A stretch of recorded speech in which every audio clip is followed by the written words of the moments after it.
Audio Jungle.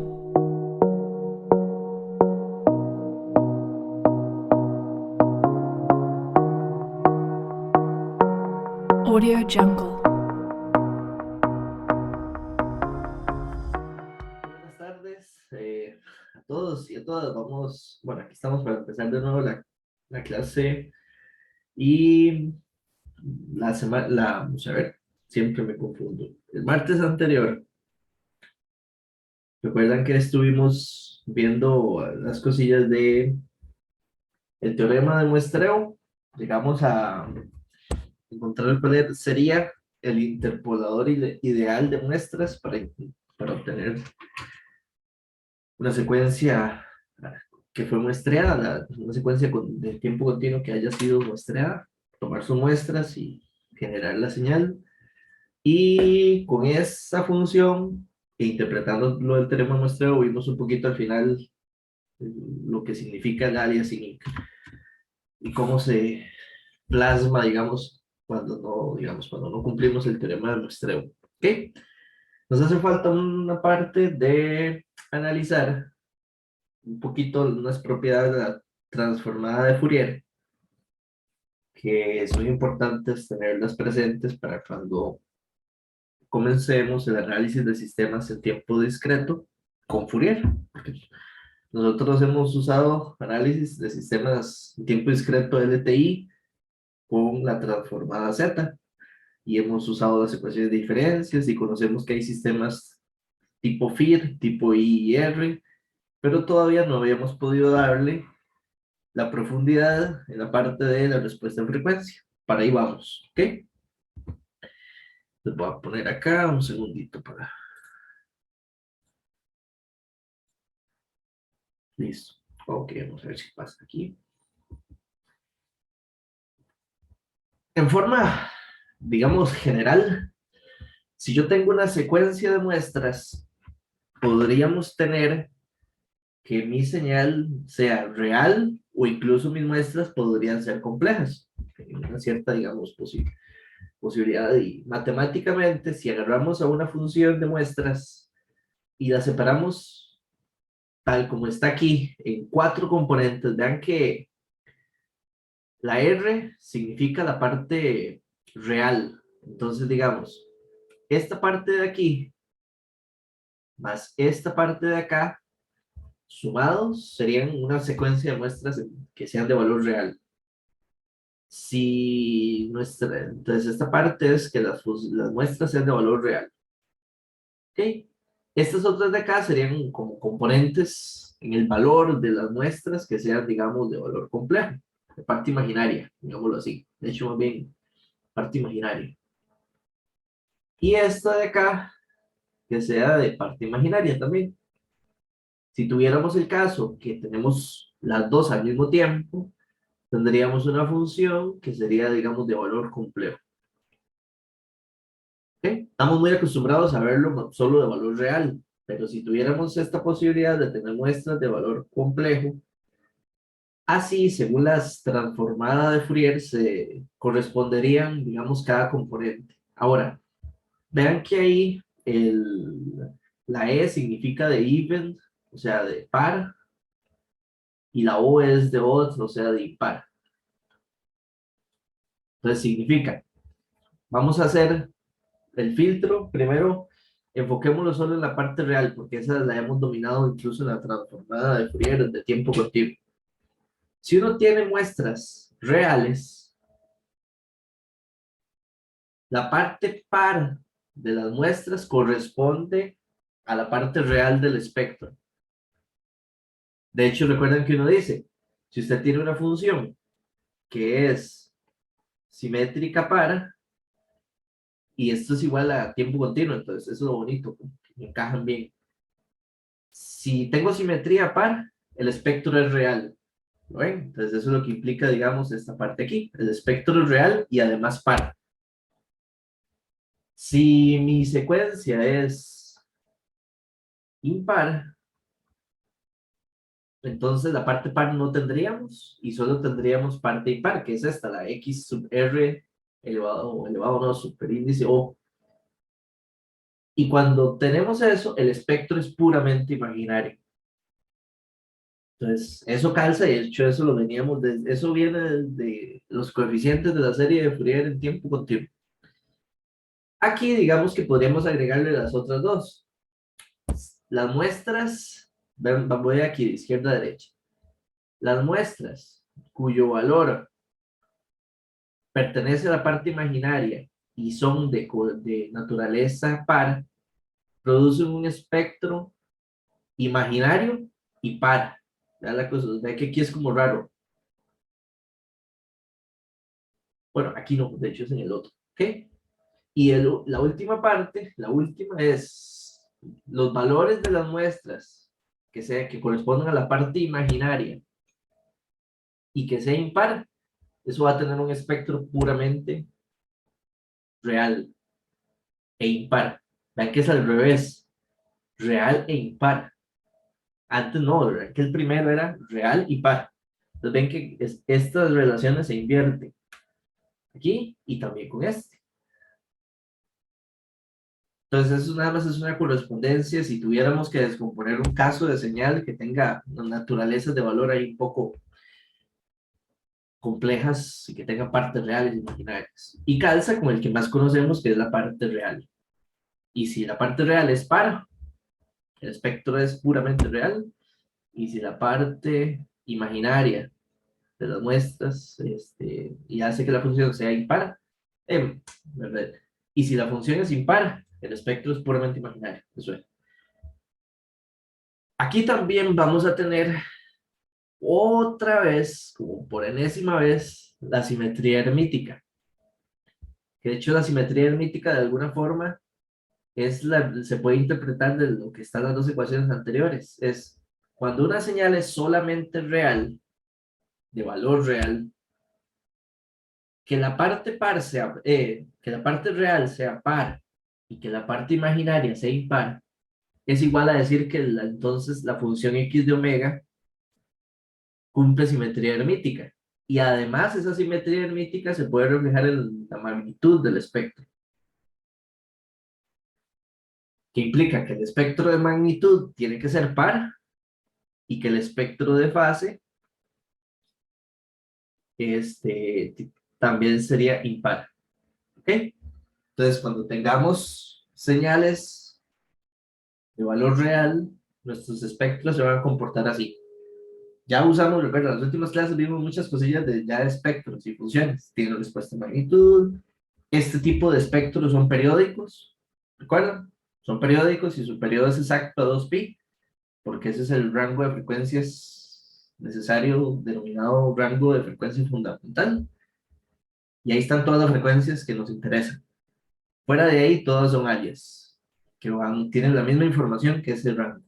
¿Okay? Entonces, ven que esta parte de simetría es prácticamente igual a como la conocimos en las otras transformadas. Tenemos, por supuesto, linealidad. Sería como, no sería casi útil si este operador de la transformada de Fourier para señales discretas no tuviera la posibilidad de ser un operador lineal, estaríamos un poco perdidos para usarlo.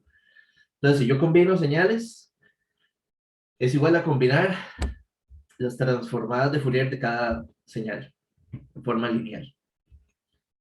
Esa parte es perfecta. Ahora, nada más si se necesita para que la combinación lineal funcione en la frecuencia, que estos dos espectros existan. Y recuerden, para que estos dos espectros existan, la señal tiene que ser acotada, que incluso era una forma de decir que su transformada z, la función que ubica los polos y ceros de la señal, los polos estén dentro del círculo unitario, para que exista la transformada z y sobre el círculo unitario exista esa función de espectro. Eso es lo que hemos aprendido o visto en las últimas clases. Desplazamientos temporales, la propiedad muy similar a lo que hemos visto en otras transformadas. Si yo agarro y desplazo una secuencia en el tiempo, algunas muestras, equivale a que en el espectro original se escala o se multiplica por esta función. Noten que esa función digamos, e a la j menos j omega k, esto tiene magnitud 1, porque si lo vemos en forma polar, el radio de ese término es 1. Significa que los desplazamientos en el tiempo no producen cambios en el módulo o en la respuesta de magnitud, solo producen cambios de fase. Entonces, eso es, digamos, ese es el efecto o lo que hay que recordar y lo más importante de los desplazamientos. Un desplazamiento de una señal solo afecta un cambio de fase en el espectro. La reflexión, idéntica a la que nos hemos topado desde hace rato. Si usted agarra una secuencia y le da vuelta, hace que entonces el espectro tenga que invertirse con respecto a omega. ¿Ok?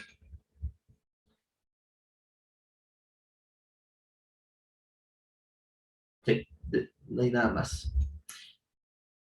Esta es quizás la propiedad que nos hemos topado desde hace rato y que nos la topemos aquí de nuevo, va a ser la garantía por la cual todo lo que vamos a estudiar en adelante va a ser muy útil en sistemas LTI. Si esta propiedad no se siguiera cumpliendo acá, estaríamos muy lejos de que esto fuera útil en algunos puntos de vista. Entonces, recuerden que lo que estamos esperando es intentar usar toda esta teoría de análisis en frecuencia para nuestros sistemas LTI, que los tenemos ahí, listos pero incompletos para trabajar, digamos, un análisis más profundo. Esos sistemas LTI, a los que estamos deseando ya llegar con Fourier, recuerdan que se comportan de una forma muy particular. Su respuesta está relacionada por una convolución de una señal que conocemos como respuesta al impulso con la entrada que haya colocada en la entrada del sistema. Por esa razón, y como una secuencia de muestras convolucionada en el dominio de la frecuencia equivale a multiplicar los espectros, eso va a ser posible que nosotros podamos llegar a esta conclusión. Y esa es la ecuación una de las que estamos pronto a llegar para hacer análisis en frecuencia. De que una salida en tiempo discreto, ya que todo esto esta ecuación la hemos visto antes, pero en tiempo continuo. Llegar y poder decir que es igual de válida y que la podemos usar en sistemas discretos, es así como, wow. Ahora, lo único es que este omega, y este es el operador, digamos, que transforma de aquí a aquí, no es exacto al operador que conocíamos antes. Ya hemos visto y tiene incluso la principal diferencia es que los espectros son periódicos, ¿sí? Ok, suave. Eso es quizás la principal, que no se puede topar en lo que llevamos acá. Ahora, bueno, esta es la principalísima, esta propiedad es importantísima. Esta es una propiedad que la vamos a necesitar un par de veces más adelante, que es como relacionar la correlación, que era una operación que vimos por allá atrás, ¿recuerdan? Con, digamos, a nivel espectral, con los espectros de las señales que se correlacionan. Entonces, vamos a llamar a que si usted tiene una correlación de dos señales, X1 y X2, eso es una señal. Esa señal, que es el resultado de la correlación, como señal entonces tendrá un espectro. A ese espectro ahí está definido como S mayúscula de X1, X2. La parte interesante es que ese espectro es igual a multiplicar los espectros de las funciones por separado, pero la segunda tiene que estar invertida. Eso es recuerden que esto se podía sacar de la convolución, que la correlación de un par de señales es igual a agarrar la primera convolución con la segunda invertida. ¿Ok? Entonces esta es, digamos, la relación en el dominio de la frecuencia, utilizando, digamos, de ver la correlación del tiempo a la frecuencia. Si la señal es real, los espectros cumplen simetría hermítica.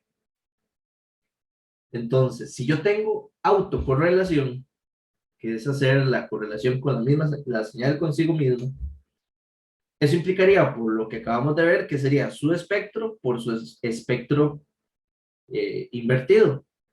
Y si yo tengo un espectro invertido por simetría hermítica, es igual al espectro conjugado. Y si usted tiene una función de valor complejo multiplicada por su función de valor complejo conjugada, eso equivale a la magnitud de la función al cuadrado. Numerillos complejos. Entonces tiene un numerillo complejo multiplicado por su número conjugado, esto es igual a la magnitud del número complejo al cuadrado. Que como es magnitud al cuadrado, esto es de valor real. Ven que esa es la parte interesante al final. Y entonces a esta función, que sería el espectro de la autocorrelación de una función de valor real, siempre va a ser de valor real y que equivale a la magnitud de su espectro al cuadrado. A esta igualdad de acá se le conoce como el teorema de, ni sé cómo se pronuncia eso, ni sé de Pierre-Kinchi, no sé, en español, ¿ok? No tengo idea cómo se pronunciará este par de apellidos, porque eso viene de un par de la persona que ¿ok? Más adelante lo vamos a topar, perdón, un par de ocasiones, y ahí, mira, esta ecuación es una que viene de teorema y sale de la autocorrelación de una señal. Sigue, sigue, entonces tiene sentido esto que vamos a usar acá. Espera, ¿ok? Ahora, si yo escalo, eh, si escalo con e a la j omega 0 en el tiempo, creo que eso aquí tiene un error para el toque libro. Creo que ese e a la j omega 0 debe de tener una n, si no me equivoco.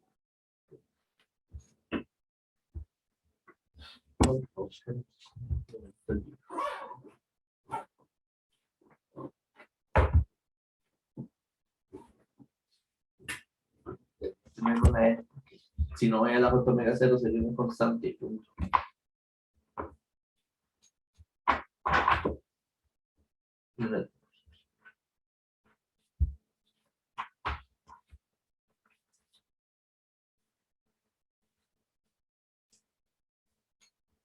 Ok, aquí lo tengo. Creo.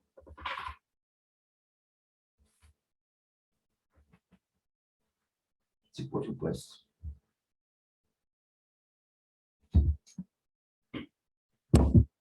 Si no sería una constante y eso de cuál es el chiste. Voy a arreglarlo un toque porque si no, olvido. Vamos a ponerle aquí una n.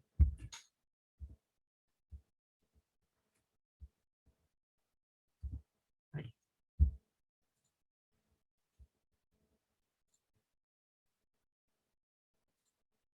Ok, entonces si yo agarro y multiplico por una exponencial compleja de omega 0 en el tiempo, eso hace que el espectro original se desplace por esa magnitud de frecuencia omega 0. Entonces, este efecto no es nuevo, es un efecto que también pasaba en el tiempo continuo. De hecho, este efecto es el efecto que se usa combinado para lo que llamábamos modulación.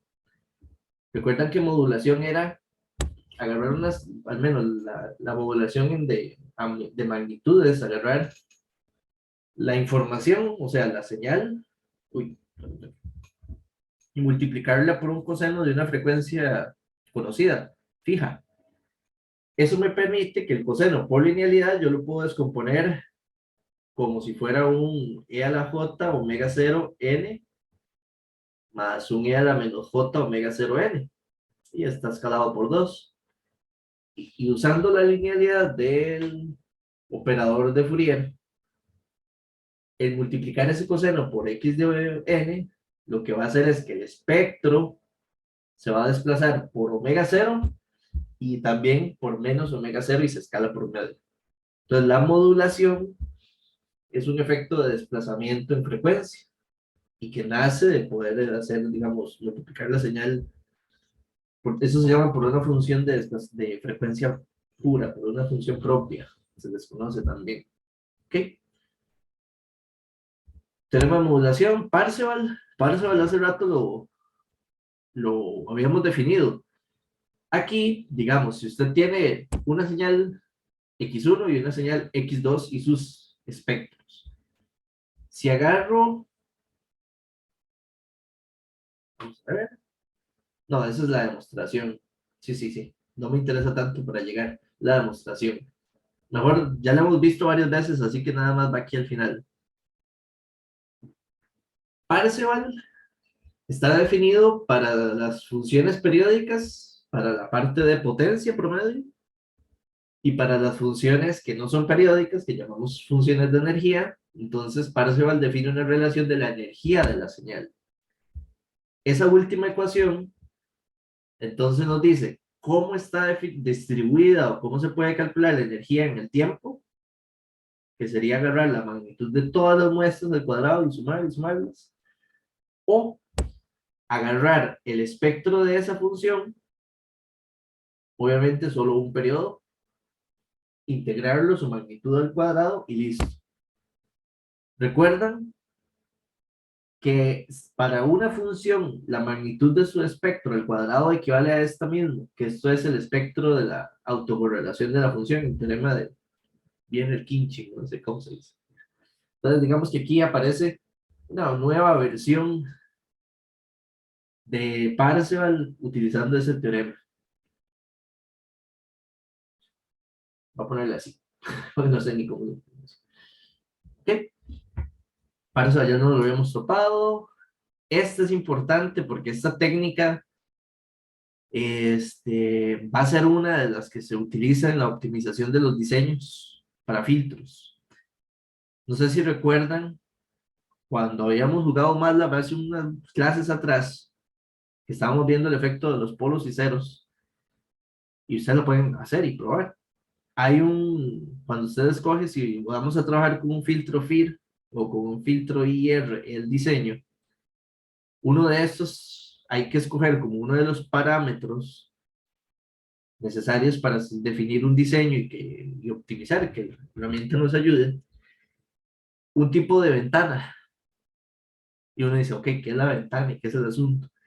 Entonces, la ventana se basa porque vamos a utilizar algunas funciones específicas para optimizar el diseño y se basa en este principio matemático. El efecto de enventanado es, ¿qué pasa si multiplico secuencias? Entonces, multiplicar secuencias es un inventanado en el tiempo. Cuando usted multiplica dos secuencias en el tiempo, tenemos como el efecto contrario. Recuerdan que antes era convolución en el tiempo implica multiplicación de espectros. Ahora, si multiplico señales, lo que voy a tener es la convolución de espectros. Entonces, esto que está aquí es lo que se conoce como la convolución periódica, pues, de señales. Entonces, está, digamos, dispuesta para un par de señales denominadas x1 de omega y x2 de omega, y como esta es una convolución periódica, solo se calcula en un periodo y después se replica, de forma, porque también la convolución es periódica, o sea, la convolución de señales periódicas es un resultado o da como resultado otra señal periódica. Entonces, uno cuando resuelve la integral, obtiene la convolución de uno de los periodos y ya con eso puede replicar la función de convolución. En este caso, o sea, en el espectro, que sería el X3. Después vamos a toparnos un poquito más adelante. Vamos a ver acá. Y esta, tal vez no es tan importante, pero en algún momento podría serlo. Que si una señal la multiplico por el número de la muestra, eso equivale a que agarre su espectro, lo derive y lo multiplique por J. También aquí había una versión muy parecida en el tiempo continuo. Nada más que creo que en el tiempo continuo parecía un menos. Creo que era la diferencia. Era como J, la derivada del espectro. Listo. Estas sí las repasamos uno a uno y como que las observamos más de cerca porque nos interesa, digamos, la transformada de Fourier para señales discretas es quizás el operador que más nos va a importar. Recuerdan que Aquí tenemos esta parte, definimos 4 transformaciones, o tenemos en el libro matemático ahí en nuestra libreta, tenemos 4 operadores que permiten pasar señales del tiempo a su representación en frecuencia. Y esas 4 herramientas, hay 2 que son para señales en tiempo continuo, que es la serie de Fourier normal y la transformada de Fourier tiempo continuo. Y definimos 2 nuevas para tiempo discreto. Si la señal es periódica, existe un tipo de serie de Fourier ahí infinita. Y la transformada de Fourier para señales en tiempo discreto a periódicas. Esta va a ser quizás el operador que más nos va a dar frutos para lo que necesitamos trabajar. Entonces, eso fue la primera parte de la serie de 3 partes que, digamos, así se los propuse, la parte Fourier, que es quizás el tema más denso, pero importante al final, porque es el que nos va a permitir entrar al diseño ya final y implementación, pero con bases. O sea, que tenga sentido lo que vamos a hacer y que no sea solo como sea así porque sí. ¿Ok? Ahora, vamos a pasarnos un poquito a empezar la serie, la parte 2 de la serie, de la miniserie, digámosle así, que es la parte de análisis de sistemas LTI ya con Fourier en mano. ¿Recuerdan? La tercera parte es cuando empezamos a ver la DFT o FI, conocida como la transformada discreta de Fourier. ¿Ok? Esta parte va a ser muy valiosa para nosotros. Nos va a abrir el camino ya para trabajar con el diseño. ¿Ok? Vamos a ver aquí algunas cosillas sobre esto. Entonces, la primera va a ser, la idea aquí es, vamos a ver, cuando vamos a empezar con este tema, ¿qué tenemos a mano? Tenemos, ¿qué son sistemas LTI? Toda la parte de análisis por convolución, sistemas IR, sistemas FIR. Tenemos todo lo que nos brinda la transformada Z. Y ahorita tenemos la transformada de Fourier. Ese es como el update que hicimos ahí, la actualización al stack de herramientas de análisis para este tipo de dominio de tiempo discreto, ¿ok? Con esto en mano, vamos a reentrar al análisis de nuestros sistemas de intereses, ¿ok? Entonces, los sistemas LTI, la ecuación que los describe así por excelencia es su salida es una respuesta que se define igual a la convolución, la respuesta al impulso con la entrada. Es la primera ecuación que uno debería tener en mente cuando habla del sistema LTI. Si tenemos una señal que esté definida como un exponencial complejo de frecuencia omega, este de aquí es un exponencial complejo, o sea, uy, ¿qué pasó aquí? Me para seleccionar la pizarra. Vean que este es una función de valor complejo. La parte real depende del coseno de omega n, y la parte imaginaria de un sen por omega n, bueno, escalados por a. Lo importante de entender aquí, o el análisis que vamos a tratar de ver es que este tipo de funciones solo tienen una frecuencia.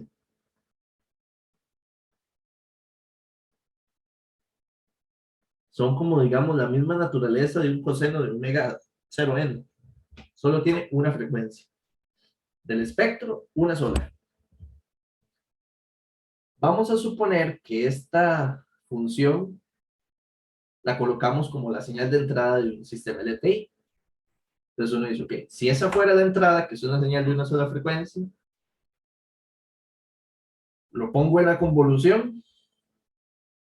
Esto de aquí sería la entrada. Hace convolución con h de k.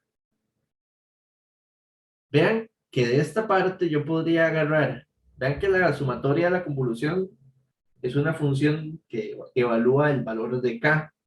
Entonces aquí hay un a que puede salir fuera de la convolución y hay un e a la j omega que también.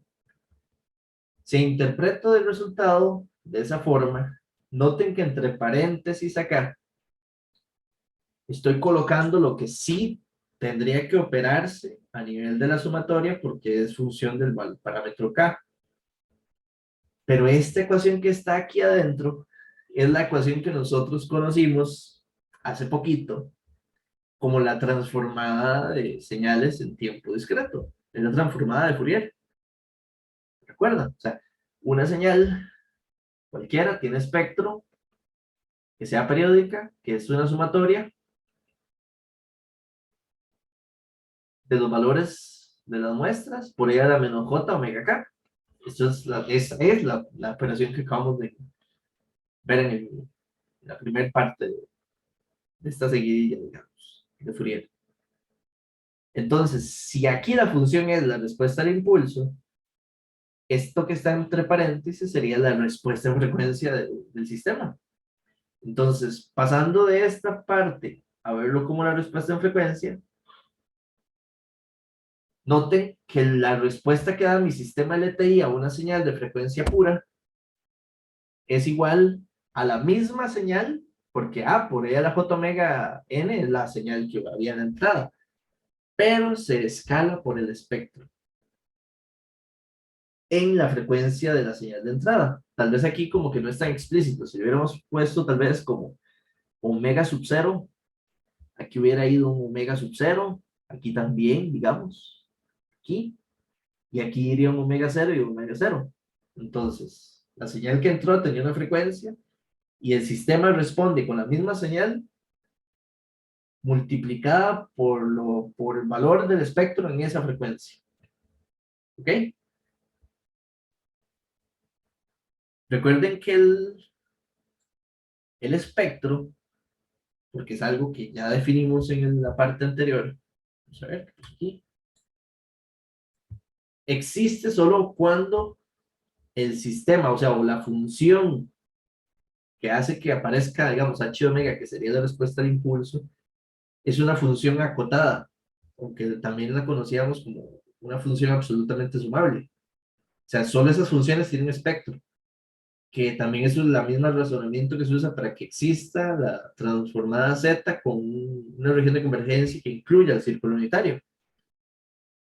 Entonces, solo las funciones que sean acotadas tienen espectro. Entonces, en nuestros sistemas LTI, solo podremos definir su espectro o su respuesta en frecuencia si el sistema es estable. Ahora, claramente nosotros siempre vamos a necesitar sistemas estables para trabajar con ellos y usarlos para un fin, para algo. Entonces, todo bien. Mientras nuestro sistema sea estable, sí tendrá espectro, que sería la transformada Fourier de la respuesta de impulso. Ahora, un espectro, recuerden que tiene parte de magnitud porque es de valor complejo y también tiene un parte de fase. Entonces, en la, digamos, ecuación anterior voy a devolverme una filmina. Cuando la señal de entrada se multiplica por el espectro, ese espectro tiene una componente de magnitud y de fase. Entonces, ese es el efecto que produce un sistema LTI. De hecho, es de las cosas, digamos, que uno debería comprender teóricamente a través, o sea, de lo que realmente es un sistema LTI. Si un sistema LTI en la entrada ingresa una frecuencia, la respuesta que él produce va a ser la misma frecuencia y va a producirle a la magnitud de esa señal un escalamiento por la respuesta en magnitud de esa frecuencia y la va a desfasar por la respuesta de fase de esa frecuencia. O sea, él produce solo dos efectos y un, digamos, con un resultado general. El resultado es, si usted le pone 100 Hz de entrada, la respuesta tendrá una señal de 100 Hz. Él no puede producir otra frecuencia. Es una naturaleza intrínseca de los sistemas LTI. Él no crea frecuencias. Si usted le pone una frecuencia, la respuesta será de la misma frecuencia. La única capacidad que uno puede lograr con un sistema LTI es escalar la magnitud de la respuesta o provocar un desfase. Entonces, cuando vamos a hablar próximamente con la idea de diseñar filtros que tengan una respuesta a magnitud específica, respuesta paso bajos, paso banda, todo ese tipo de filtros que conocemos, van a ser posible hacerlo con sistemas LTI porque es propiamente una de las cosas que sí puede hacer un sistema LTI. Un sistema LTI puede hacer cambios de magnitud en las frecuencias o cambios de fase. Es lo único que puede. ¿Ok? Ahora, vamos a seguir. Por ejemplo, un ejemplo de análisis sencillo.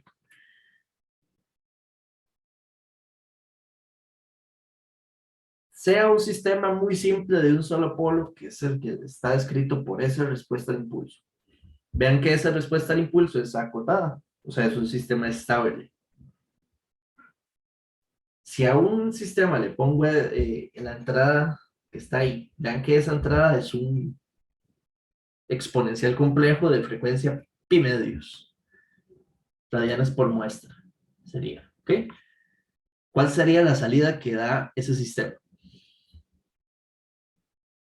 Según lo que acabo de decir hace unos segundos atrás, la respuesta, si usted sin hacer cálculos, ¿qué deberíamos esperar ver en un sistema de este tipo?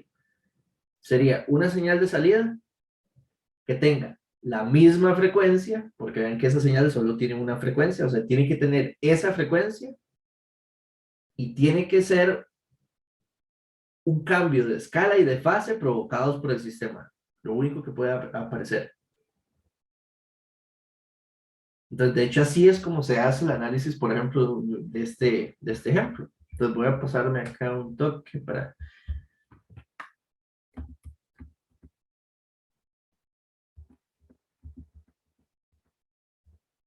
Ahí.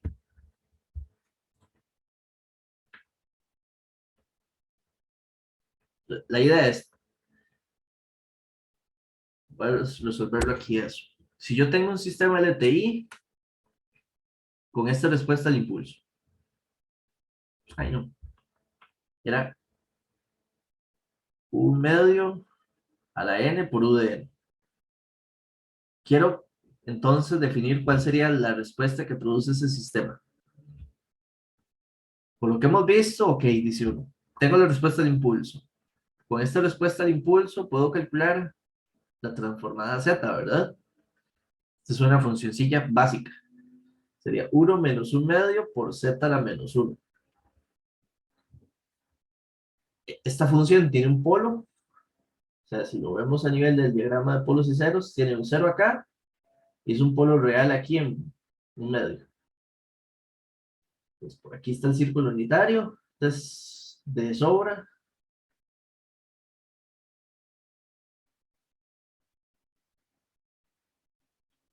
El círculo, digamos, está dentro de la región de convergencia. Entonces este círculo de acá sería el círculo z igual 1. ¿Ok? Magnitud de z. Por lo tanto, si tiene espectro que represente a h de n. En esa posibilidad del espectro solo sería cuestión de agarrar la transformada z y evaluarla en aquellos puntos z que son iguales a la j omega, que son los que están sobre el círculo unitario. Entonces, para ese caso, el espectro sería igual a 1 entre 1 menos un medio e a la menos j omega. Esa es la respuesta en frecuencia. El caso que queríamos ver era qué pasaba si la entrada era a por e a la j pi medios de n. ¿Okay? Es una función de frecuencia pi medios nada más. Según lo vimos atrás, la salida de este sistema en el tiempo tiene que ser la entrada por la misma frecuencia y escalado por la respuesta en frecuencia. ¿En cuál? En la frecuencia de la señal de entrada. Entonces, ¿cuál sería el valor del espectro en omega pi medios?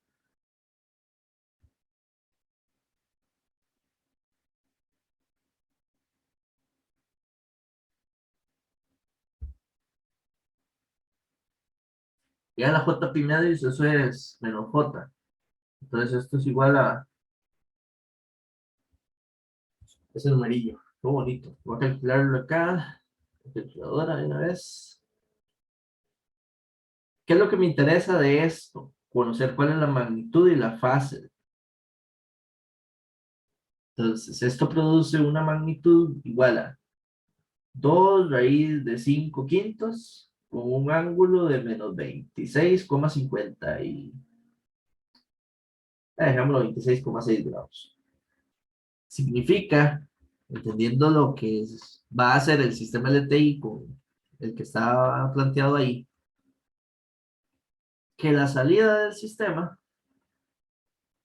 va a ser 2 veces raíz de 5 quintos escalando a A por la función E a la J omega, pero esta función va a tener un retraso de 26,56 grados.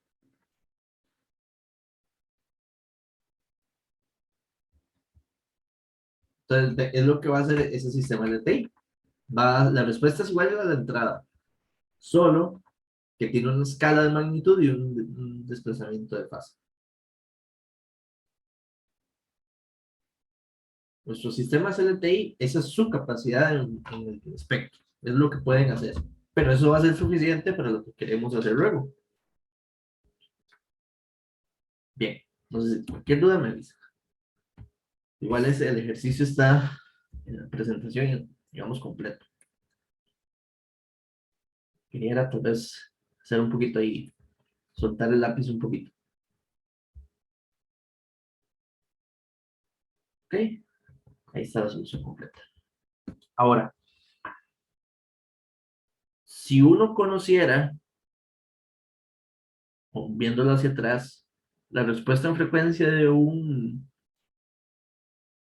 sistema, podría usar la transformada inversa para encontrar la respuesta al impulso. Entonces sería igual a, vamos a usar la transformada inversa. Entendiendo que como el h de omega es periódico, la transformada inversa solo toma un periodo del h de omega y lo calcula o lo integra para intentar recobrar h de la forma de, digamos, de hacerlo. Ahora, vean que si uno agarra, esa es la transformada de Fourier, exactamente esa cuarta transformación que vimos. Si uno agarra la transformada de Fourier y agarra el exponencial complejo y lo separa como por Euler en coseno de menos omega k y sin de omega k, uno puede encontrar como las subtransformadas. Vean que la primera transformada, esta de la parte izquierda, es la forma de calcular la parte real de un espectro, nada más. Digamos que usted tiene una respuesta al impulso y uno dice, quiero solo calcular la parte real porque solo me interesa la parte real del espectro. Entonces usaría esa primera parte. Noten que si vamos a ver, ¿cómo era esto? Se me olvidó. ¿Cómo era? ¿Recuerdan que en un espectro que producía la parte real? Que digamos, en un espectro, si la función es simétrico par, él va a ser solo real, o sea, la parte imaginaria es cero. Entonces, para funciones que sean simétricas par, uno podría usar esto como solo la transformada. En lugar de usar todo el exponencial, uso esta parte y ya genero todo el espectro. O al revés, si yo tuviera una señal impar, bastaría con solo tomar esta parte y generar la parte imaginaria.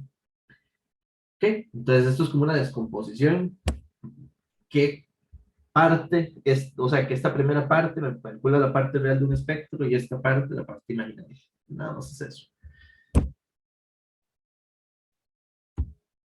Lo otro es, ok, estas son las descomposiciones que nos interesan. Esta es la transformada de la parte real del espectro, estaba en la filmina anterior. Esta es la transformada de la parte imaginaria. Si uno tiene ambas partes, la magnitud de cada una al cuadrado y raíz de eso me podría dar el espectro de magnitud de H. Y el espectro de fase es igual a la proporción de fase que hay entre el espectro imaginario y el espectro real. La arcotangente de eso me da el espectro de fase. Esto funciona mientras estén, digamos, vamos a ver, mientras la parte real del espectro sea positiva. Porque recuerdan que en números complejos hay que tener cuidadillo. Si aquí yo veo la parte H de R y aquí veo H de I, para calcular la fase en estos dos primeros, o en el primer cuadrante y en el cuarto, esa función calza perfecto. Pero si estoy acá, en los otros cuadrantes, en el segundo y en el tercero, el ángulo que me da la tangente inversa es este ángulo. Entonces, realmente, el ángulo que uno ocuparía en esos cuadrantes es este. Entonces, la fórmula se cambia por, si fuera ese caso, tendría que ser pi menos la tangente inversa.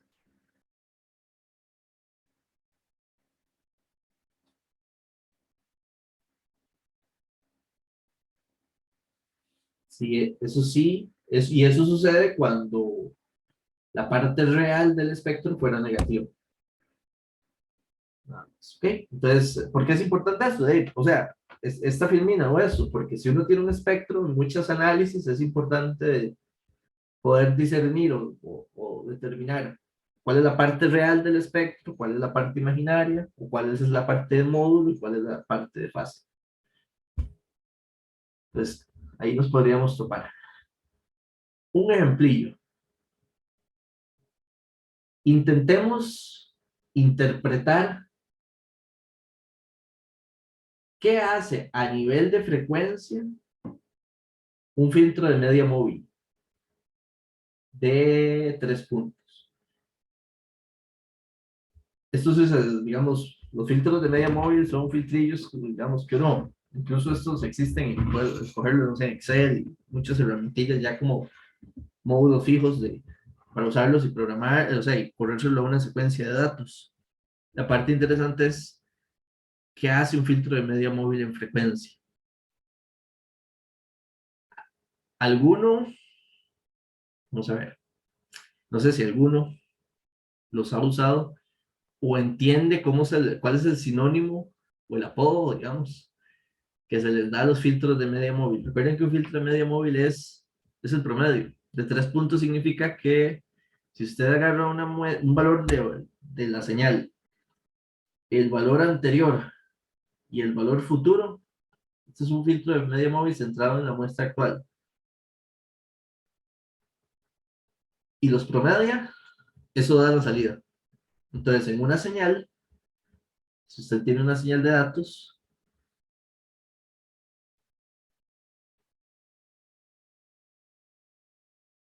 entonces usted ahí va a tener muestras. Entonces, la media móvil va, digamos, toma estas 3 muestras, la suma, las promedia entre 3 y me daría la salida del sistema para, digamos, esto entraría al sistemilla.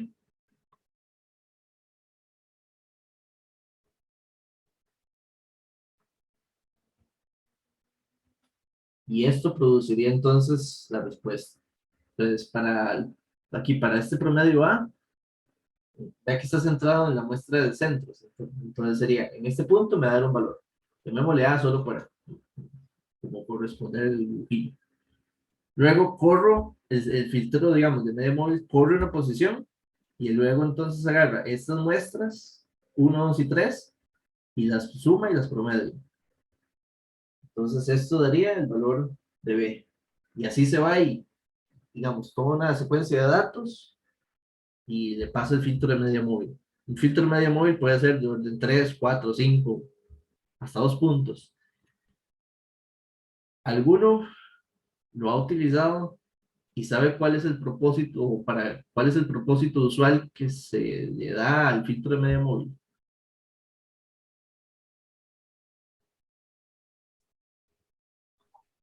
Como disminución de ruido. exacto, como o suavizando la señal, como quitándole las perturbaciones que tenga o los cambios bruscos. Entonces, un filtro de media móvil lo que trata es hacer eso. Si tiene piquillos, ruido, cambios bruscos, él trata como de suavizarlo. Es un efecto. Ahora uno dice, ¿por qué hace eso? Si uno tiene lo que estábamos viendo atrás, la teoría, podría llegar a entender por qué un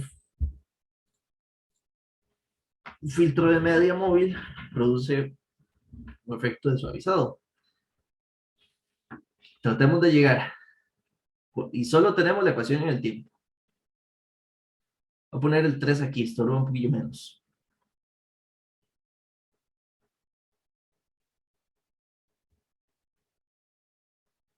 Para intentar entender qué hace este filtro, vamos a intentar encontrar la función que podría darnos esa información. Vamos a intentar ver el espectro. Entonces, ¿cómo podríamos llegar? Si yo le doy esa ecuación a uno, a cualquiera, le digo, ¿cómo llegar a ese espectro? Entonces uno dice, lo que conocemos es ir más fácil, sería, ok, primero, esto es un filtro que solo depende de las entradas, esto es un filtro FIR. Entonces los filtros FIR tienen respuesta al impulso finita. Significa que si yo intento calcular la transformada utilizando la ecuación directa, esta función de acá solo tendría unos términos, porque al ser la respuesta al impulso finita, son solo una suma finita de términos. Tal vez salga de esa forma. Entonces uno dice, sí, podría tal vez ser. Ahora, ¿quién sería la respuesta al impulso? Entonces, para yo creo llegar a la respuesta al impulso, hay que llegar a la h de z. ¿Ok? Pasemos esto a z. Creo que de todas formas lo ocupamos. Pasemos aquí a z. Esta ecuación sería z a la menos 1 por la entrada, más la entrada, y x de z por z. Agrupando todos estos x de z y pasándolos a dividir, esto es igual a la respuesta a 3 veces la función de transferencia, y quedaría como z a la menos 1 más z. Incluso no hace falta tanto de dividirse, yo creo que no podemos hacerlo por los dos lados. Recuerden que esta función no tiene polos. Las señales o las respuestas FIR son finitas. De hecho, aquí está, porque eso está súper fácil volver al tiempo. Si esta es la función h de z, el h de n, ¿cómo sería? 3 veces y z a la menos 1 es una muestra que está en z a la menos 1, o sea, sería delta Dirac ahí, más un delta Dirac en 0, y aquí un delta Dirac desplazado en 1. O sea, esta respuesta al impulso sería un tercio, un tercio y un tercio, centrado aquí. De hecho, vean que esta función es simétrica par. El espectro debería ser real. El h de omega que estamos buscando en este filtro debe ser real por las simetrías que vimos hace un rato. Ahora, ¿por dónde podríamos llegarle? Podríamos llegarle de varias formas. Una, usando la sumatoria directa. Entonces, ¿cuál sería el h de omega? Aquí solo tenemos h, o sea, allá arriba, esto es una k, perdón. Aquí se ve que es horrible. Solo tenemos k igual 0, k igual 1 y menos 1. Entonces, esto sería un tercio por e a la j omega con k igual 1, o sea, menos 1 ahí. Más un tercio, con k0 sería e a la 0, sería 1. Más un tercio sería e a la menos j omega. Ajá. Estos dos, vean que hasta aquí brillan solitos para transformarse en un coseno. Si lo vemos así, e a la j omega más e a la menos j omega. Dividido entre 2 por 2 y un tercio ahí jodiendo. Esto es un coseno de omega. Entonces,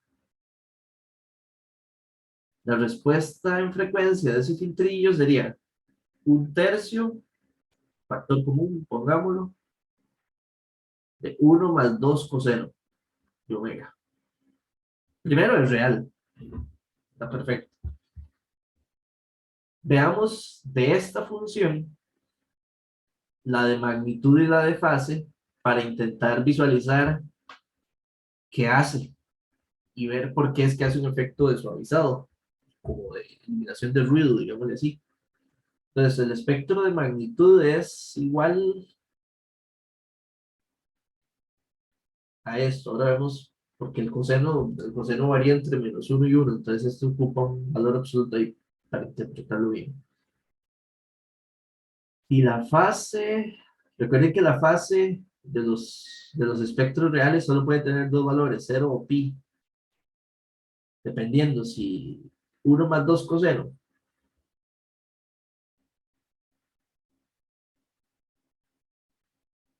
Si esto es positivo o igual a 0, fase 0. Y si es negativo, de hecho eso lo podemos visualizar un poquito gráficamente. Vamos a ver.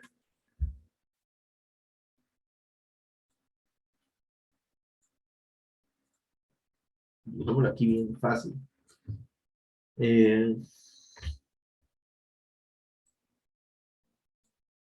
Dibujemos nada más 1 más 2 coseno X. Recuerdan que esto nos interesa, digamos, estos espectros son periódicos. Entonces, nuestro rango de análisis lo tenemos que definir de menos pi a pi. Y sabemos que la información que representa en este intervalo solo se replica. Entonces, creo que esto yo le puedo decir aquí, ¿cómo era? X. Ay, se me olvidó.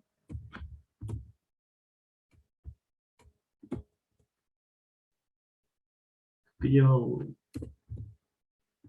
dos puntos.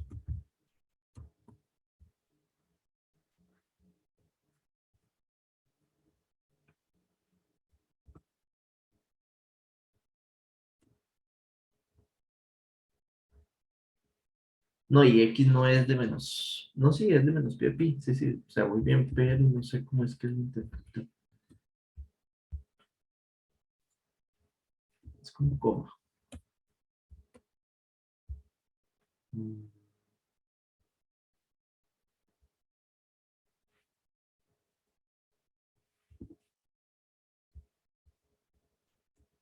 Ahí se me olvidó. Se me fue adelante. Hay que ponerle.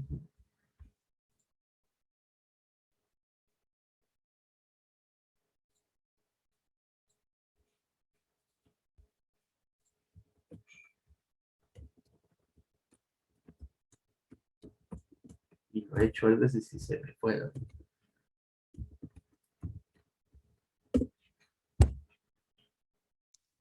Usted le puede poner otra letra y él solito, bueno, ahí le pide que ponga Ah, el rango.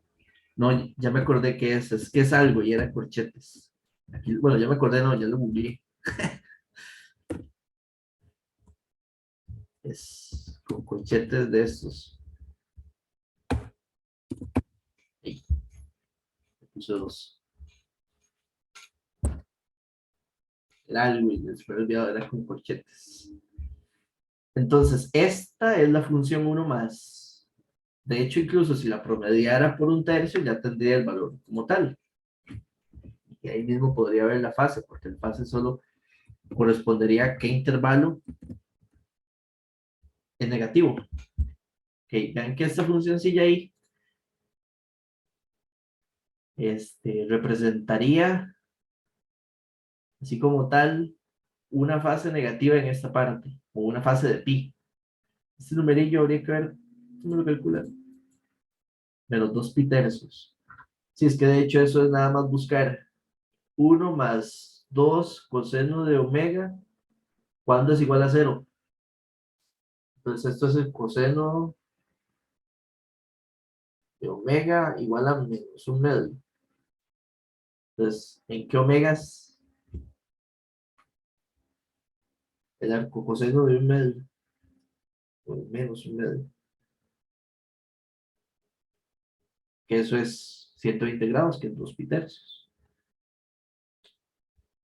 Significa que lo de la fase, esto que habíamos puesto aquí, también lo podríamos, esto equivale también a decir que son para frecuencias. Vean que, ¿cuándo sería 0? Para cuando las frecuencias en valor absoluto, porque son las positivas y las negativas, sea menor a 2 pi tercios. Ahí la fase de 0 del espectro. Y si tengo frecuencias mayores a 2 pi tercios, de hecho aquí sería igual estrictamente, mayores positivas o negativas, con eso logro el valor absoluto, tendría eso. Ahora, ¿cómo podría calcular el espectro de magnitud? Que me lo dibuje solito de una vez.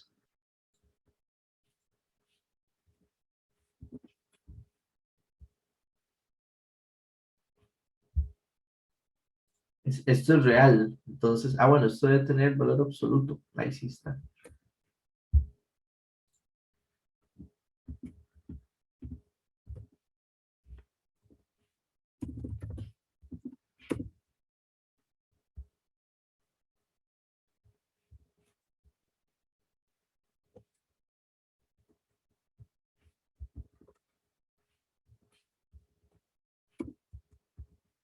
Entonces, este de color azul es el espectro de magnitud. Digamos, si usted lo analiza y nosotros comprendiendo digamos, que el espectro está de menos pi a pi, noten que las frecuencias bajas casi no se atenúan. Y recuerden que de 0 a pi está todo el rango de frecuencias en una señal en tiempo discreto. Entonces, esta parte que está aquí, donde está el 0, porque eso significa que aquí hay un 0 en 2 pi tercios. Estas frecuencias, digamos, tendrán que una atenuación mucho más alta que las frecuencias bajas. Por ejemplo, digamos, recuerden la idea, digamos que era una señal de audio. El audio tiene una frecuencia de trabajo de 22 kHz, digamos. Eso se tasó con una frecuencia de muestreo de 44,1. Entonces, el pi radianes, aquí la frecuencia más alta,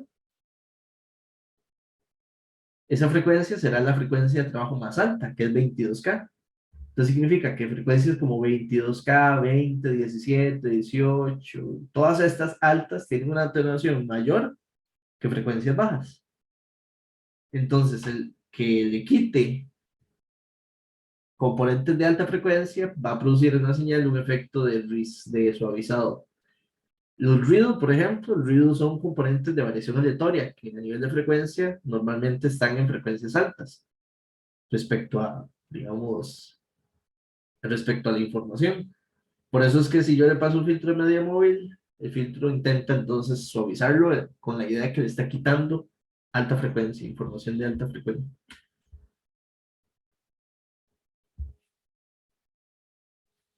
¿Qué? ¿Sí se entiende por ahí? Primer ejemplillo, ¿eh? O sea, lo que quiero aquí también ya que vean la mayor capacidad que tenemos para poder sentarnos y analizar algún ejemplo de sistemas de los que vamos a llegar a trabajar. Antes no podíamos ver esta información.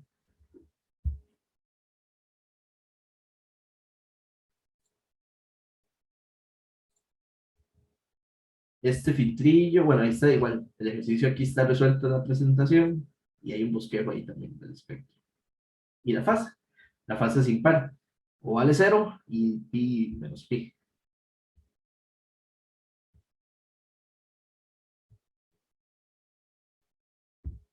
Listo. Un par de cosillas más. Los sistemas LTI al que estábamos probando hace un rato, digamos que, recuerdan que el sistema, le hicimos una pruebilla al sistema y habíamos dicho que un X1 de entrada que tuviera una frecuencia de la J omega N, tratando de intentar pensar como que omega era positivo. Esa es como la idea. Digamos que usted le pone pi radianes a la entrada, o pi, no, pi medios. ¿Qué pasa si le pongo menos pi medios a la entrada? O sea, la frecuencia contraria, negativa. Entonces el sistema va a dar una salida donde es la misma entradilla, que es este A o este término, multiplicado por el espectro de respuesta en frecuencia en menos omega, ¿verdad? Ahora, si mi sistema es simétrico, hermítico, o sea, suponiendo que h de n es real, lo que produce que mi sistema cumple simetría hermítica en la respuesta en frecuencia, que o menos. Eso sí, asumiendo eso, recuerden que la respuesta de magnitud de h de menos omega lo puedo cambiar por esta porque son iguales. Y el de fase de menos omega lo puedo cambiar por el de menos h de omega. Ok, usando esa condición de simetría, para que entonces signifique que el sistema de respuesta es real, la respuesta del impulso. Voy a usar superposición. Entonces voy a agarrar las dos señales, estas dos, X1 y X2, y las voy a poner al sistema al mismo tiempo. Voy a sumarlas y las ingreso. Y recuerden que los sistemas LTI, si usted agarra una señal y la suma, la respuesta va a ser la suma de las dos respuestas individuales. Entonces, vean que si usted suma X1 y X2 y lo promedia por un medio, esto es igual a un coseno. Ok, entonces me dice, ¿cuál es la gracia? O sea, ¿cuál era la intención de que entonces aparezca este coseno? Primero, los cosenos también son señales de frecuencia que oscilan a una sola frecuencia. Además, son señales de valor real. De hecho, van a ser las señales más usuales que vamos a trabajar nosotros para probar sistemas y hacer pruebas de frecuencia, cosenos o senos. Entonces, vean que si yo agarro un par de exponenciales complejos, de hecho es que esto aquí no está completo, aquí está de golpe la respuesta. Pero bueno, se puede interpretar, no hace falta hacer la parte matemática, solo conceptualmente. Un coseno solo tiene una frecuencia, es una señal, digamos, también de frecuencia única. Eso, bueno, estábamos diciendo eso. Si yo agarro ese coseno y lo pongo a un sistema LTI de entrada, ¿qué hacían los sistemas LTI cuando reciben una entrada de una sola frecuencia? Dice, ok, la salida va a ser la misma entrada, pero yo la voy a escalar por la respuesta de magnitud de esa frecuencia y la voy a desfasar por la respuesta de fase de esa frecuencia. Eso es la capacidad de un sistema LTI. Eso es lo que hace. Y con que haga eso va a ser súper útil para un montón de aplicaciones. Ok. Entonces, entendiendo ese concepto, esa potencialidad, capacidad que tienen los sistemas LTI, yo les podría proponer, si volvemos a nuestro sistemilla, el que probamos en el primer ejemplo, nuestro sistemilla de un polo, un medio de la n por u de n, y les doy una señal x de n igual a esa, podríamos calcular cuál sería la respuesta del sistema.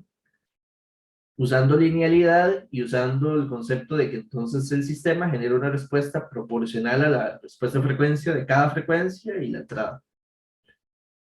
Entonces resolvamos eso.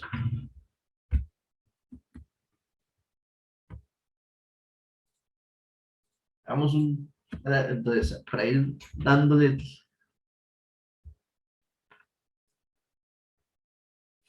un toque, pero no me acuerdo de eso.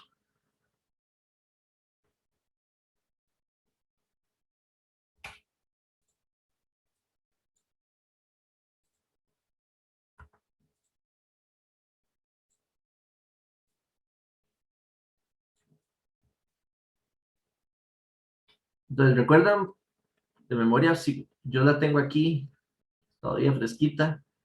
Esta era la respuesta en frecuencia y habíamos llegado a ella usando la transformada Z. Nuestra señal de entrada tiene tres frecuencias. Este 10 es 10, 10, 10, 10. Es una muestra que se mantiene en ese valor siempre, como un 10. Eso es una frecuencia que nos de cero, o sea, la podemos interpretar como, digamos, omega igual a cero, como un CD. Esta componente tiene una frecuencia de pi medios y esta tiene una componente de omega pi.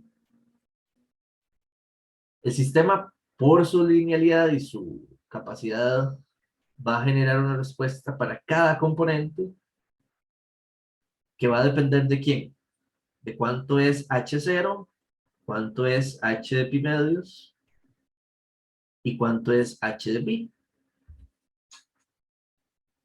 Este es un ejemplo muy académico, digamos, o sea, muy simple, pero esto ya nos va a ir, digamos, logrando interpretar lo que va a suceder cuando usemos ya cosas complicadas.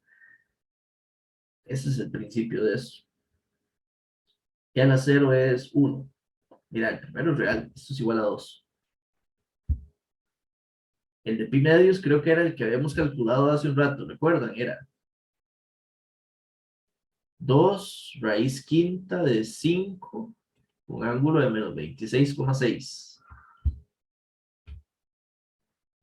Y el de pi, ya la pi es, o ya la menos j pi es menos 1. O sea, esto es un 1 entre 1 más un medio. Esto es igual a 2 tercios. ¿Ok? Esas son las tres respuestas de frecuencia para las tres frecuencias específicas que tiene la entrada. Entonces el sistema va a generar una salida igual a que 2 por la entrada que es 10 menos 5.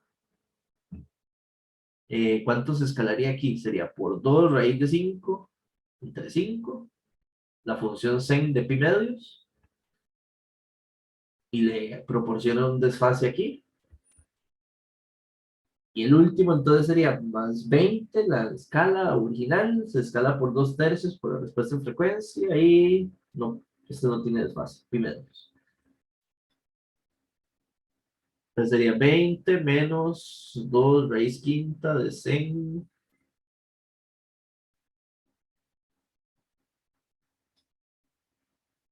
40 tercios. Y eso sería la respuesta. Entonces, los sistemas LTI, ese es el fondo de lo que estamos tratando de entender. Con un ejemplo. Responden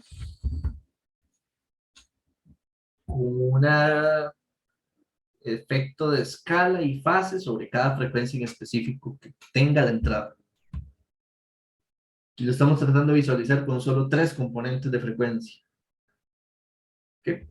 Pero eso es lo que producen nuestros sistemas de trabajo LTI, que van a ser el core, digamos, el curso de ¿ok? ¿Qué más? Para ahí.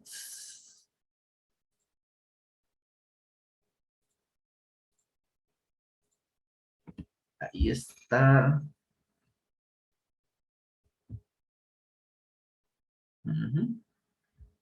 La respuesta.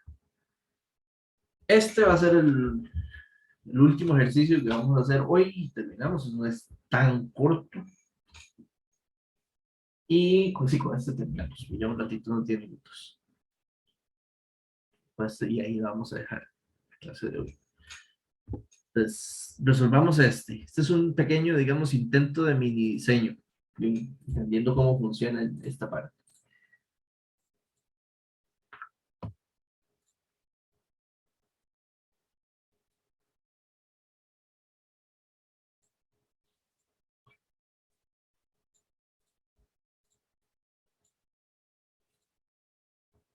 Ok, nos están dando un sistemilla con una ecuación de diferencias de orden 1. Pequeñito, ¿verdad? Orden 1. Tiene un polo y tiene que ser real si A es real. De hecho, A y B son reales y A está entre 0 y 1. Primero, para ese sistemilla de orden 1, ¿cuál es la respuesta en frecuencia?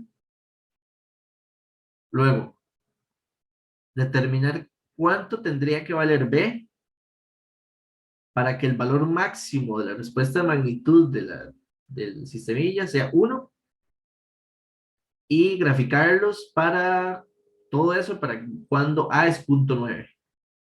Y luego determinar la salida para esa entrada.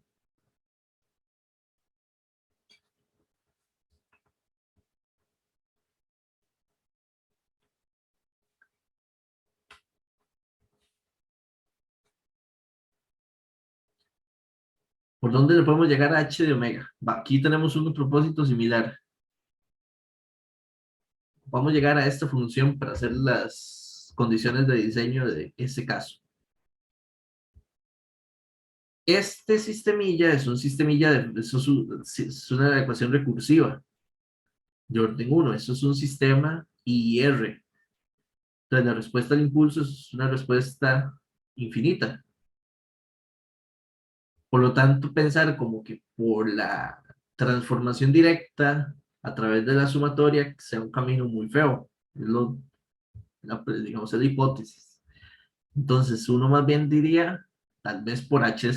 Ese es el camino más bien, el camino plano que hemos logrado visualizar antes, en la parte anterior. Entonces, ¿cuál sería H de Z? Para más o menos llegar ahí.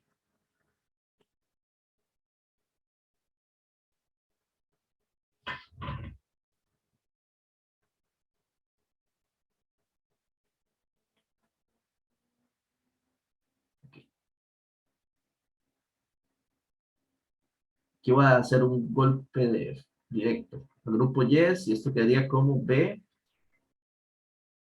un paso, sí, un solo paso.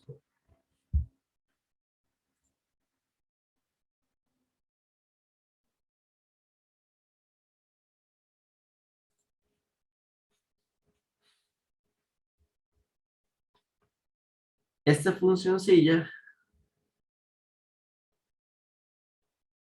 tiene un polo y un cero ¿dónde? Si multiplico por z y z, le queda un 0 en el origen. Y si A es real y está entre 0 y 1, por aquí estará A. Y por aquí, digamos, estará el círculo unitario. Entonces, la región de convergencia incluye el círculo unitario. Vamos a ver cómo le pongo ahí. Ahora, este circulillo, este sería el z igual 1.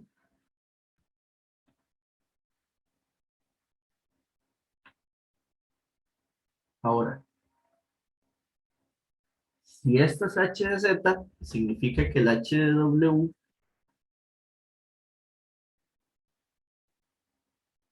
sería igual a tomar h de z y ver a z sobre el círculo. ¿Sí?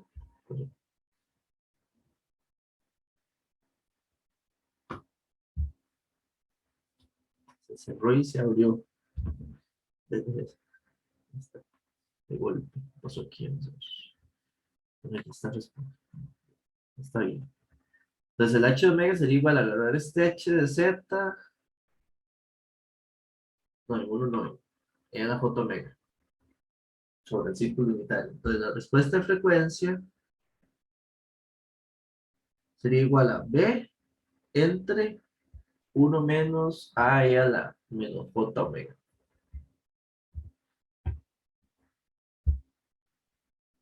Vean que es muy parecido, porque de hecho, esta respuesta, si uno calculara la respuesta al impulso de ese filtrillo, es B por A a la N por U de N. Es muy parecido al ejemplo hace un rato, que es H de N igual a un medio a la N por U de N. B sería 1 y el polo estaría en un medio. Entonces es un caso general para un valor B y un valor A. Ese sería H de omega. Para la parte 2, necesitamos escoger poniendo el polo en punto 9, ¿cuánto tendría que ser el valor de B para que la respuesta de magnitud, el máximo valor que se genere, sea igual a 1?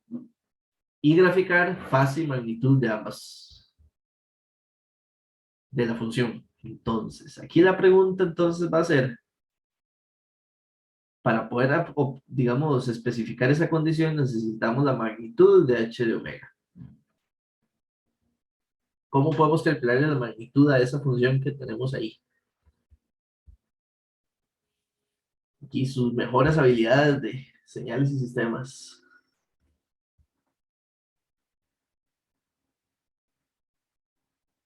Aquí el que da el latoso, digámoslo así, el que da lata, es este exponencial, porque es el que aporta la mezcla de parte real e imaginaria, es lo que tiene parte imaginaria, si no el resto sería real. Para intentar ver eso, descomponerlo, de ahí, creo que lo mejor es pasarlo por Euler. Entonces agarrar eso y decir, esto es igual a un coseno de omega menos j sin de omega.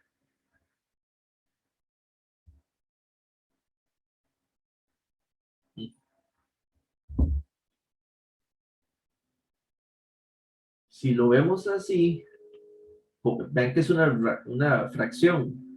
Entonces, si yo quisiera la magnitud es igual a la magnitud de arriba entre la magnitud de abajo. Abajo hay algo que es real, que es esta parte, y tiene esto que es imaginario. O sea, esto proporcionaría la parte imaginaria del valor. Entonces, yo podría especificar la respuesta de magnitud como B. B no sabemos si B es real, entonces B puede ser positivo o negativo. Tendría que ser la magnitud de B, porque la magnitud, o sea, la magnitud de h omega tiene que ser positivo siempre, por definición. Y pues esto lo podríamos ver como entonces la raíz de 1 menos a coseno del cuadrado, o sea, la parte real al cuadrado más la parte imaginaria al cuadrado.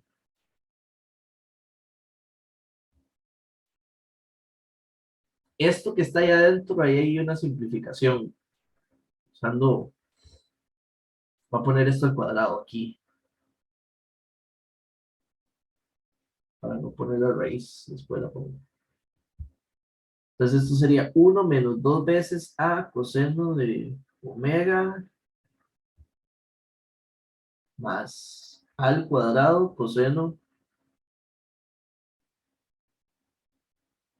Esta es la simplificación que estaba viendo. Vean que si yo tengo al cuadrado coseno cuadrado más a cuadrado sen cuadrado,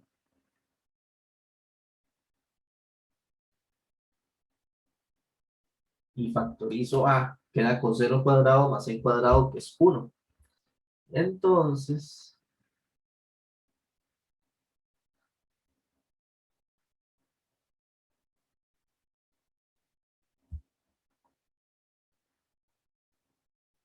esto es igual a 1 más a menos 2 a coseno de omega.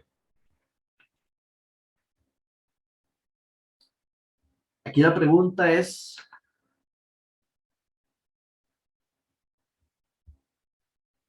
recuerdan que el ejercicio dice que hay que buscar cuál es el valor de B requerido para que la respuesta más alta de la magnitud sea 1.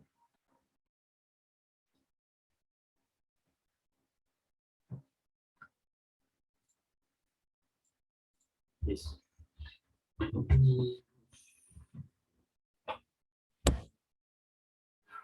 Lo que hay que buscar es dónde es el valor más alto. Para ver dónde es el valor más alto, es otra forma de verlo, es donde el denominador es más pequeño. Vamos a, hacemos lo que Usemos lo que es simple.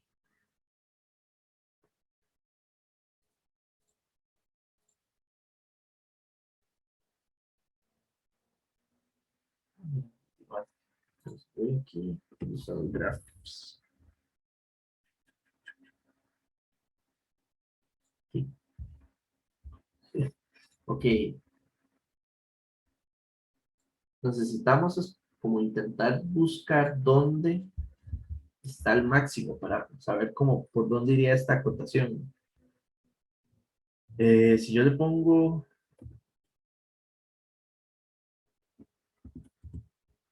no sé, no,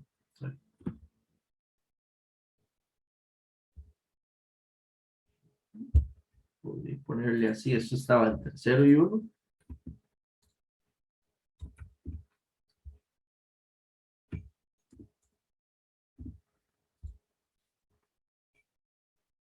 Uno menos, no, 1 más A.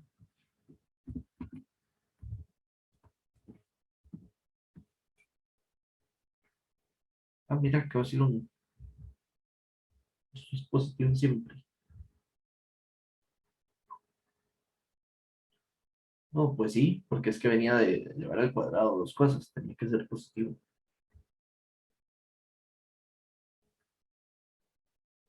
Entonces vean que esta función, la del denominador,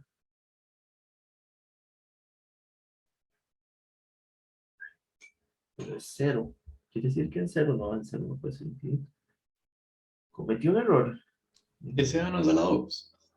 Ah, sí, por supuesto. Eso es Andrés. Era el cuadrado que estaba allá.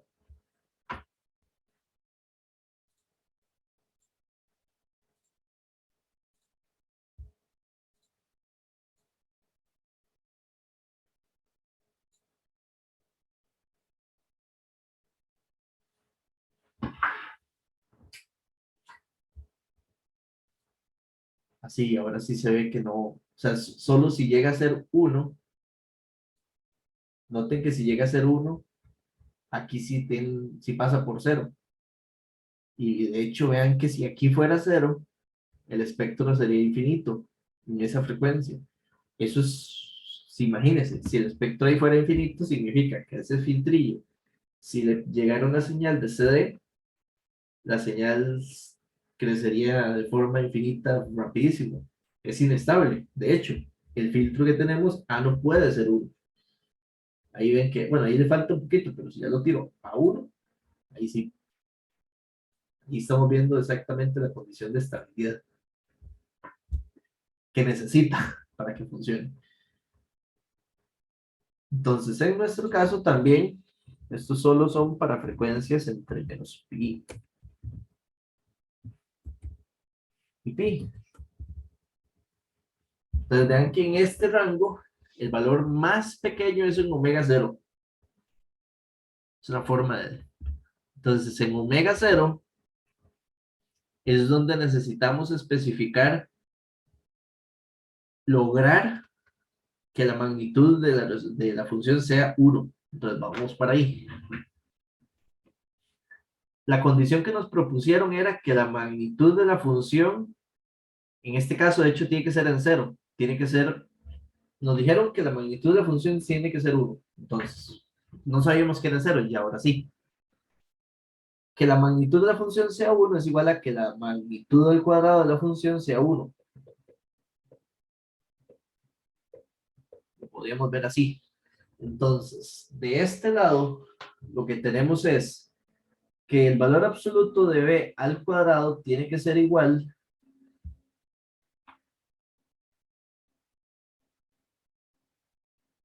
a 1 más a al cuadrado menos 2a coseno de 0. El coseno de 0 es 1. Entonces voy aquí. Casi no nos queda espacio. No, de hecho que no. Voy a agarrar esto y ponerlo en otra página.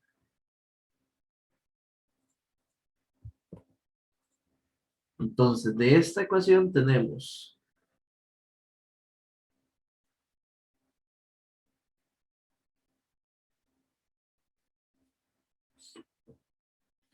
Vean que esto que está aquí abajo es como una fórmula notable.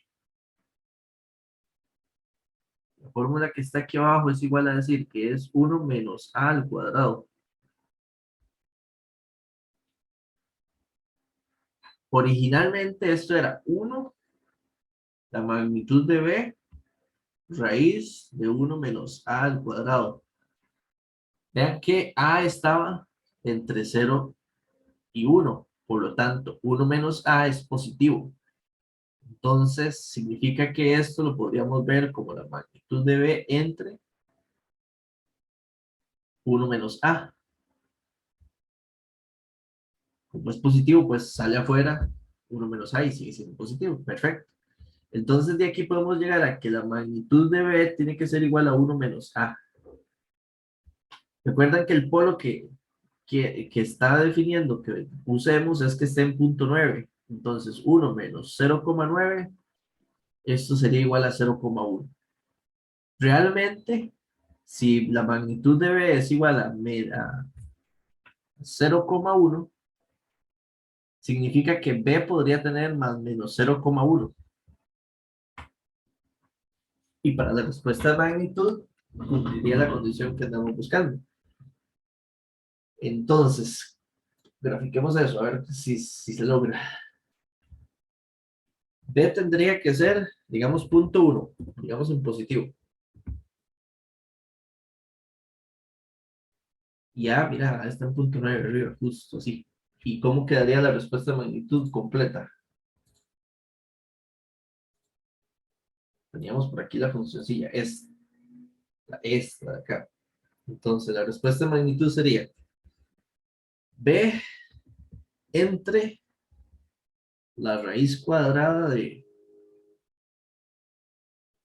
1 más A al cuadrado menos 2 veces A coseno de X. Entonces, ven bueno, y pongámosle de menos pi a pi, nada más.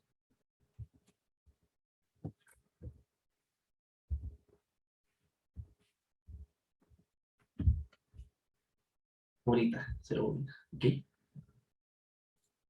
Esta sería la respuesta de magnitud. Vean que ahí justo el valor más alto de la respuesta es 1, que era en 0. Y vean que claramente es un filtro paso bajos. Como, eso sí, solo permite pasar unas frecuencias muy bajitas, las que están aquí cerca de la frecuencia 0. Y ya después atenúan bastante al resto de frecuencias más altas. Entonces el filtro de orden 1, si el polo es real, se comporta como un paso bajos.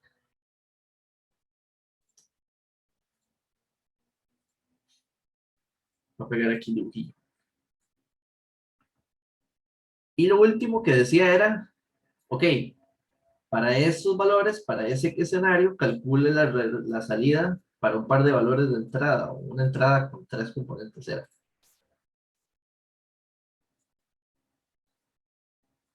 Entonces, vean que aquí llegamos que ese filtrillo sería así.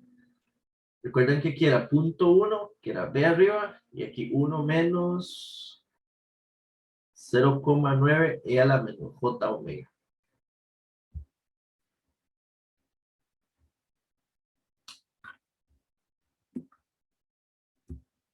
Teníamos esta señal de entrada, 5 de la parte C.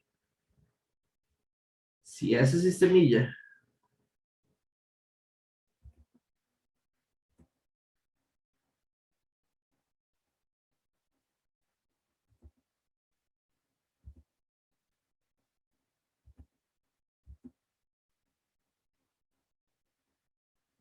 se ve que tiene menos o más que cuartos.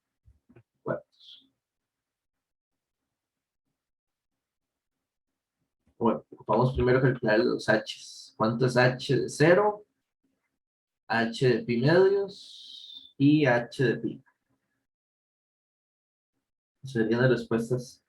Vean que H de 0 es 1. debería hacerlo, ¿no? La gráfica nos lo dice. Uno puede entonces decir, ok, vamos a ver, lo puede calcular. ¿Cuánto es? 1. Pi medios es como 10.14, es como 1.57, sí, claro. 1.57 está como por aquí, como por ahí está pi medios, y aquí está pi. Entonces, cierto. Cuando calculemos esta parte, bueno, sí, 1 menos 0.9.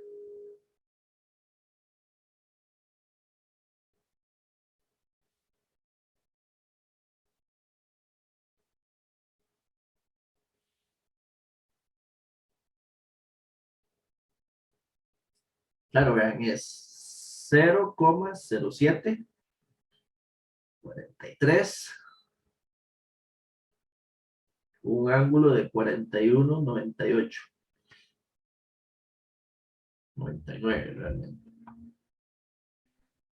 Incluso debería corresponder a prox en décimos, así, aquí como 1.57 por acá, ¿ven? 0,07, calza súper bien, y aquí al final 0.053. Voy a calcularlo aquí a ver qué dice. Exacto. Un poquito menos, es 0.052. Bueno, no es que lo enviamos como tiro.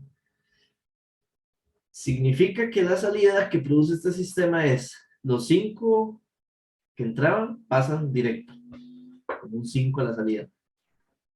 Esta señal de pi medios que tenía 12 de amplitud se va a escalar por 0.0743. O sea, apenas le permite pasar 0,89 de magnitud y pasa la señal pi medios de n y la desfasa 41,99 grados.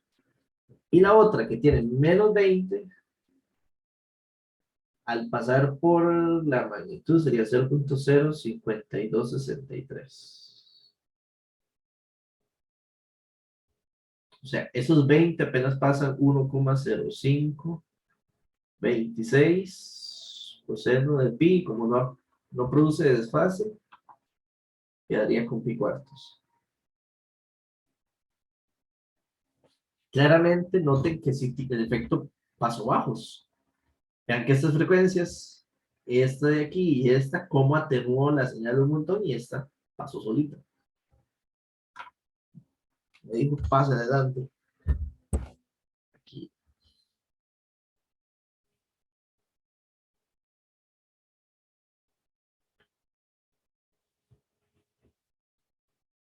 ¿Alguna duda?